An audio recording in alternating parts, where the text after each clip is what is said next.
Welcome to our channel. Today we how to activate Google Keep labels for cleaner task capture, detailed guide step by step clearly. Open your Google Keep app on your device. Locate the menu icon, usually found in the top left corner of the screen. Tap on the menu icon to reveal the navigation options. Scroll down and select the Settings option from the menu. In the Settings menu, look for the Labels section. Toggle the label feature on if it's not already enabled. Return to the main screen of Google Keep. To create a new label, tap on the Labels icon. Select the option to add a new label. Type in the name of your desired label and save it. Now, to add a label to a task, create a new note or task.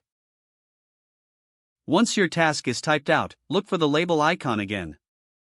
Tap on the label icon to bring up your existing labels. Choose the appropriate label for your task from the list.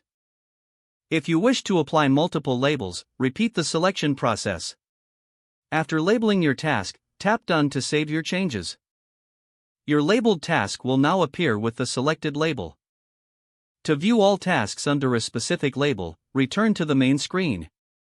Tap on the desired label listed in your Labels section. This will filter and display only the tasks associated with that label. Using labels helps keep your tasks organized and easily accessible. Continue to create and manage labels for a more streamlined task management experience. If the page does not load, refresh the browser or try again in a private or incognito window. Make sure you are using the correct email address, then retype it carefully to avoid small typos. If your password is not accepted, use the reset option and create a new strong password you can remember. Check your spam folder for verification or security emails, then complete any requested confirmation steps. Enable two-factor authentication if available to improve account security and reduce unauthorized access risk. After signing in, review your profile details so your contact information and settings are accurate and current. Don't forget to like this video and subscribe to our channel for more step-by-step tech guides.